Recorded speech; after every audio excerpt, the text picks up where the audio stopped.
नमस्कार, मैं हूं अंकुर और आप देख रहे हैं सत्यहिंदी.com। आइए एक नजर डालते हैं अब तक की सुर्खियों पर। उत्तराखंड में विधानसभा चुनाव से ठीक पहले कैबिनेट मंत्री हरक सिंह रावत की नाराजगी और इस्तीफे की जोरदार चर्चा के बाद उत्तराखंड बीजेपी ने शायद डैमेज कंट्रोल कर लिया है। ऐसी खबरें हैं कि हरक सिंह रावत मान गए हैं। बीजेपी के कई नेता बीती रात से रावत को मनाने में जुटे रहे। विधायक उमेश शर्मा काऊ ने कहा कि हरक सिंह रावत कोटद्वार विधानसभा क्षेत्र में मेडिकल कॉलेज बनाना चाहते हैं और इसी को लेकर उनकी कुछ नाराजगी थी, जिसे दूर कर लिया गया है। बीजेपी के राष्ट्रीय मीडिया प्रभारी अनिल बलूनी ने भी इस मामले में विधायक उमेश शर्मा काऊ से बात की। मुख्यमंत्री पुष्कर सिंह धामी ने कहा है कि नाराजगी जैसी कोई बात नहीं है, ये परिवार का मामला है और सरकार कोटद्वार मेडिकल कॉलेज के लिए धनराशि जारी कर रही है। उत्तराखंड के चंपावत जिले के सूखीडांग गांव के एक सरकारी स्कूल में दलित भोजन माता के हाथ से खाना न खाने के मामले में नया मोड़ आ गया है। स्कूल के प्रधानाचार्य ने एक पत्र लिखकर बताया है कि स्कूल के दलित छात्र छात्राओं ने भी सामान्य वर्ग की भोजन माता के हाथों से खाना खाने से इनकार कर दिया है। इस मामले में उत्तराखंड के दलित संगठन भी मुखर होकर सामने आए हैं। प्रधानाचार्य के दस्तखत से जारी इस पत्र में दलित छात्र छात्राओं ने कहा है, यदि दलित भोजन माता के पकाए भोजन से सामान्य वर्ग के छात्रों को नफरत है तो वे भी सामान्य वर्ग की भोजन माता के हाथों से बना खाना नहीं खाएंगे और अपना खाना घर से लेकर आएंगे। इस मामले में स्थानीय पुलिस ने जांच शुरू की है और शिक्षकों और बच्चों से पूछताछ की है। कृषि कानूनों के खिलाफ आंदोलन करने वाले 25 किसान संगठनों ने फैसला किया है कि वो पंजाब के विधानसभा चुनाव में उतरेंगे। ये किसान संगठन संयुक्त किसान मोर्चा में शामिल हैं। संयुक्त किसान मोर्चा ने किसान आंदोलन की अगुवाई की थी। ऐसी संभावना है कि ये किसान संगठन आम आदमी पार्टी से गठबंधन कर सकते हैं। किसान संगठनों के चुनाव में उतरने का ये फैसला लुधियाना में शुक्रवार को हुई एक अहम बैठक में लिया गया। बता दें कि किसान आंदोलन में पंजाब के 32 किसान संगठन थे। इनमें से 7 किसान संगठनों ने चुनाव से दूर रहने का फैसला किया है, जबकि 50 संगठनों ने कहा है कि वे चुनावी राजनीति में हिस्सा लेंगे। जिन किसान संगठनों ने चुनावी राजनीति से दूर रहने का फैसला किया है उनमें किसान संघर्ष कमेटी, जय किसान आंदोलन, दोआबा संघर्ष कमेटी आदि हैं।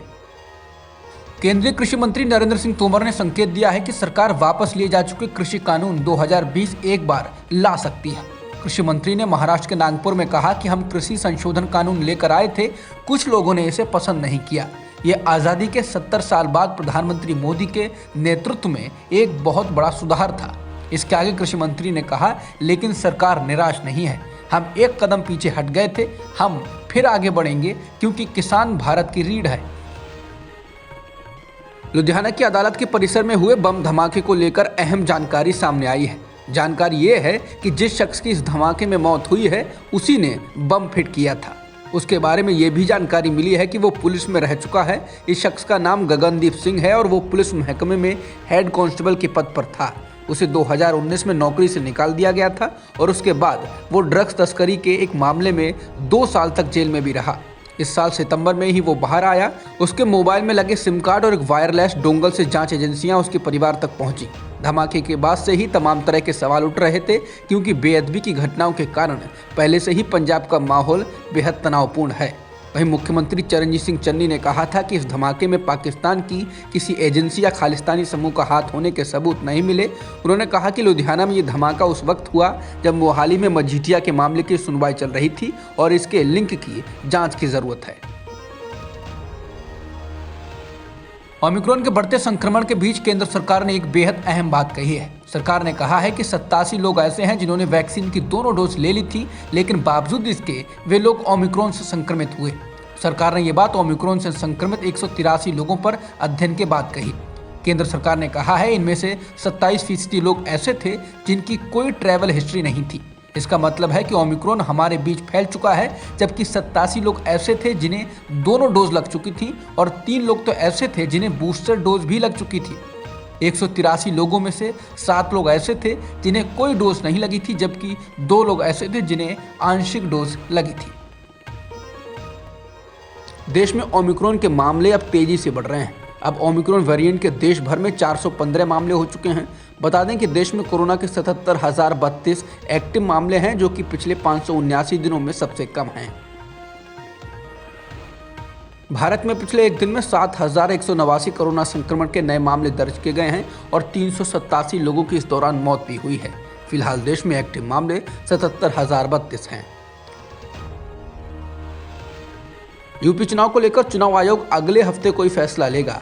आयोग के अधिकारी अगले हफ्ते लखनऊ हालात की समीक्षा करने जा रहे हैं। ओमिक्रॉन के बढ़ते खतरों के मद्देनजर इलाहाबाद हाईकोर्ट ने गुरुवार को चुनाव आयोग और प्रधानमंत्री से कहा था कि यूपी में चुनाव कुछ दिन के लिए टाल दिए जाएं और रैलियों पर प्रतिबंध लगा दिया जाए। मुख्य चुनाव आयुक्त ने कहा कि अगले हफ्ते यूपी की स्थिति की समीक्षा करने के बाद इस संबंध में फैसला लिया जाएगा। मुख्य चुनाव आयुक्त से इलाहाबाद हाईकोर्ट की टिप्पणी के संदर्भ में प्रतिक्रिया मांगी गई थी। कई हफ्तों तक दक्षिणपंथी समूहों और स्थानीय लोगों द्वारा विरोध और व्यवधान के बाद भारी पुलिस तैनाती के बीच गुड़गांव में 9 स्थानों पर शुक्रवार की नमाज अदा की गई। संयुक्त हिंदू संघर्ष समिति से जुड़े कम से कम 20 लोग जो कि खुले स्थानों पर नमाज के खिलाफ विरोध प्रदर्शन कर रहे हैं, उद्योग विहार के श्याम चौक पर पहुंचे, जहां नमाज शुरू होनी बाकी थी। पुलिस ने उन्हें ये बताते हुए कि समझौते के तहत जगह को नमाज के लिए आरक्षित कर दिया गया है, उन लोगों को वापस लौटा दिया। अब तक की खबरों में इतना ही। बाकी खबरों के लिए बने रहिए सत्यहिंदी.com के साथ। सत्य हिंदी का ऐप डाउनलोड करें गूगल प्ले स्टोर पर।